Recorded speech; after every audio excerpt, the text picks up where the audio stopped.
Hey y'all, welcome to volume 1 of Self-Care Sunday. I am super excited about this series and I'll explain why later. But first, whether you're on my blog or my YouTube channel, be sure to subscribe so you don't miss new content. So I wanted to talk about self-care because it's something that's very near and dear to my heart, especially right now as we're going through the pandemic and police brutality and racism and deaths of some of the people we look up to. It has been a rough year. 2020 is kicking my butt. So I just wanted to share what I'm doing lately and talk about how my habits and routines have changed, what I look forward to, what didn't work for me. So I hope that by talking about this and being upfront and open and honest about it, we can remove a little bit of the stigma that I think therapy and the need for therapy has and what it carries.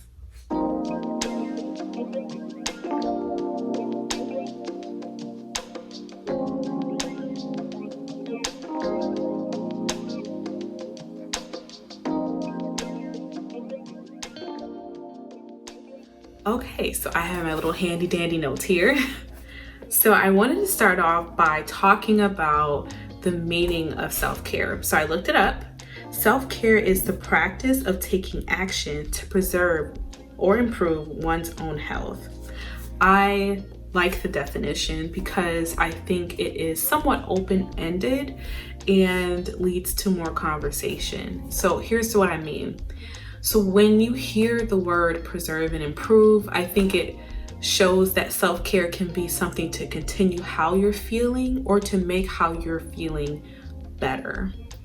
But what I like is that the definition didn't talk about exactly what health meant, because self-care can mean totally different things. So if you had asked me prior to 2020 what I thought self-care was, I would have mentioned something about relaxing and unwinding, being happy. So whether it's watching a movie on Netflix, drinking a bottle of wine, I'm trying to think of other things like face masks, something, I'm gonna call it surface level, something very surface level like that. That was pre-2020 Imani.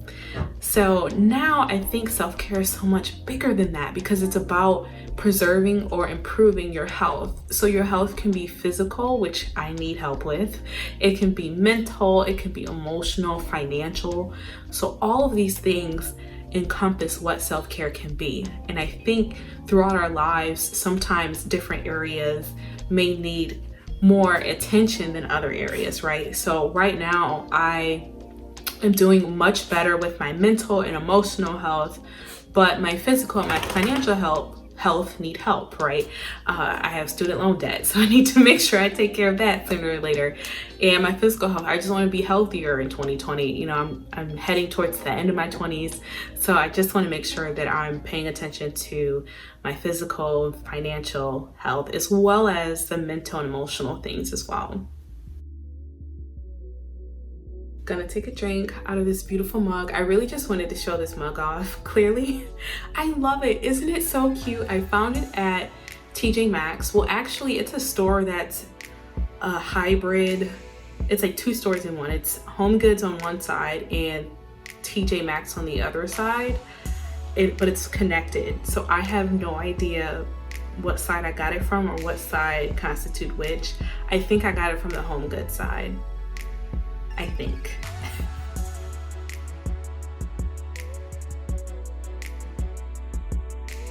So self-care, like I said, is something that has changed for me recently, particularly with 2020. So if you check out my blog, I will link the blog post in the description. But earlier this year, I think in the beginning of July, I blogged about some of my favorite self-care activities. And most of those activities are the same. It's not a wide list of everything that I do to practice self-care, but I think it's a very good list. And in that post, I talked about how I started this year with this grand plan of how to address my health this year and how I wanted to dig deeper than face mask and wine and Netflix binging, which is important, but not the whole story. It's only a piece of the pie, right? So this was something that was near and dear to my heart. And although 2020 does not look like how any of us imagined, I'm super proud of the progress that I made this year. And I have to attribute that to therapy. So volume 1 of Self-Care Sunday is all about therapy. I blogged about some of my favorite self-care activities earlier in July, and I'll be sure to link that blog post in the description box. But this was something that was very life-changing for me, and it wasn't even on my list of 2020 things to do to improve my health, right? I didn't have therapy on my list, but I'm really glad it's something that I chose to pursue. So I started therapy back in the end of January, early February. And the reason why I'll never forget is because on the first session, which is very interview-like, I ended with something along the lines of, well, yeah, I have a lot of anxiety and I'm getting on an airplane, and that's a big source of anxiety for me is flying. So immediately my therapist was like, oh, okay, well, in the last 5 minutes, let's talk about how you can relax on an airplane, and here are different methods and tips and tricks you can use to feel a little bit more at ease. So pretty much immediately I was receiving tools and tips on how to manage the feelings that I have to improve my health. So I love therapy. I think it is super helpful because this person is not related to me, right? So I don't feel as though I am burdening this person by telling them how I'm feeling or what my thought process is and bearing my annoyances. This person is supposed to listen to me, right? So to me, that's comforting because I don't feel like I'm being a burden to my mom or my friends or my sister by talking to them about what's bothering me all the time. And it's a neutral perspective. My mom knows me, my sister knows me, my friends know me. So not that they can't give me a neutral perspective, but this person who is my therapist can give me a very neutral perspective on situations that I'm going through and can help me navigate them in a way that's beneficial to my mental health, but also my physical, my financial, my emotional health as well. So I'll also be sure to link in the description box below the corresponding blog post, because there I'll be talking about some of the pros and cons of therapy and how to maximize your therapy experience. But on my Instagram, which is at the Imani Michelle, I asked questions, or I put up a question box to see if anyone of my followers had questions about therapy, and I'm going to address them here. So the first and the third question that I received was related, right? It was, how do you find the right therapist for you / where do you start? How do you start therapy? So I started my process differently, I imagine. I was talking to a friend from church and mentioned that I was looking for a therapist, and she knew some offices in the area since I am newer to the area that I currently live in, and she recommended me to this practice. So I did my research and I said, ooh, I want to talk to this therapist. I think I'll really like her. And that's sort of how I found my therapist. So you can start by word of mouth, asking around, but I understand that there's such a stigma with therapy because it seems as though you need help and you can't handle it by yourself. So if you're experiencing that, I get it. I felt the same way.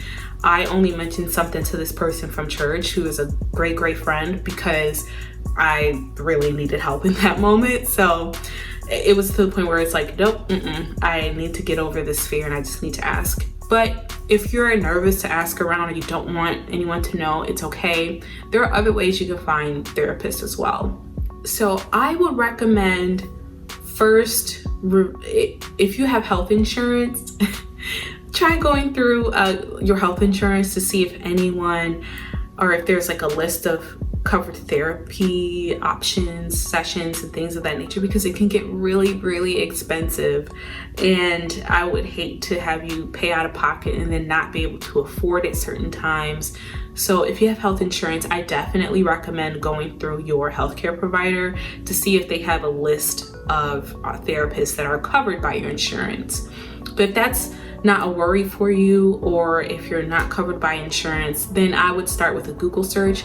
I think there is a website called Psychology Today that will allow you to narrow your list down and filter searches between therapists in your area and what they specialize in, because not all therapists are the same.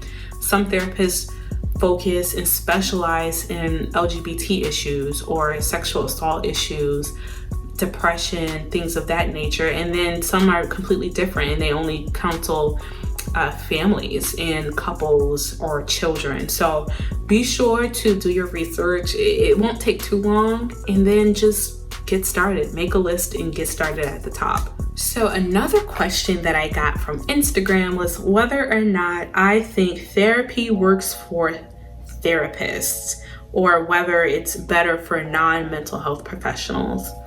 Let me first start off by saying that I'm not a therapist. I'm an attorney, so I have no idea. I have no idea about this question, but I do have my thoughts, and I do think I can provide somewhat of an answer. I don't think therapy is going to work for anyone who doesn't approach it with an open mind and a willingness to try. When I first started, I was open, but I was definitely weary of trying to change and use some of the tips and tricks that my therapist would provide me after telling her about issues or problems and her helping me navigate them. It's hard, but I think when you have a relationship with someone where you can grow and trust, then you know that this person has your best interest in mind, but also they'll learn you as well. So there was this one time I was talking to my therapist about a situation, and I finished, so she was responding, but then I remembered that there was something I forgot. I think my reaction, my response to the situation I was telling her about, and she was like, "Oh, you responded like this, right?" And I was like, "Ooh, how did she know?" Like, how did she know? And that's when I realized, okay, like, it's her job to know. It's her job to guess how something affected me and be able to respond and help me navigate it. So over time, that relationship will come. But like I said, whether you're a mental health professional, you're an accountant, you're a student, you're a parent, a stay-at-home mom, stay-at-home dad, or a guardian, whatever you do, painter, artist, whatever, therapy won't work unless you are willing to try and facilitate information through trust, honesty, because you need to be honest with your therapist so that they can help you, and also an open mind. So another question that I got from Instagram was, what are the disadvantages of therapy? So this is an interesting question. I think that cost is probably one of the biggest disadvantages to therapy. It's really, really expensive. I'm blessed and lucky to have my therapist be covered by my insurance, but if not, it would be very, very expensive. So it's one of the downsides to it, but there's options. So keep looking around if cost is definitely an issue for you. I'm not sure how much online services cost, like BetterHelp, but look into it. There's options around. There's something that you can do. And finally, the last question that I received was, how do I navigate my time or spend my time in between therapy sessions? So I will also get into this in the blog post, so be sure to check it out. But something that I like to do during my sessions, at the end of my sessions with my therapist, I like to take notes or sort of jot down the things that we discussed that I would work on. So during the time, which is typically, depending on how I'm feeling, I'll go maybe a week between sessions, or 2 weeks or 3 weeks, and I'll work on what we discussed. This gives me time to put the tips and habits into action and to see my growth. Sometimes you won't see growth, especially if it's a week. You may not feel like you grew or that you learned something or that you improved your mental health, but it's a marathon. Therapy is definitely a marathon. It's not a sprint. It's not a 4x1. You're not going to see immediate reactions and responses and improvements within the first week. That's just what that is. Especially if you're, like me, you're in your late 20s, you've been living for almost 20 something years without trying therapy, or you've gone a certain time without having a therapist. So it's going to take time to work and be better. So that is volume 1 of Self-Care Sunday. I really hope you enjoyed. If you have any questions about therapy, please put them in the comment box below, whether you're on my blog or on YouTube. I'm happy to answer. This is just as much of an exercise for me as it is for you all, because this is something that I struggled with sharing at first, but now I'm like, who cares, because it helped. So I'm definitely a therapy advocate. I'm always going to recommend therapy if I see any little chance that I think therapy will help you out. But I'm happy to answer any questions you have. Thank you so much for watching. Be sure to check out the blog post, which will be in the description box on YouTube, or if you're on my blog already, just exit out. Thank you so much for watching, and I'll talk to you next time. Bye.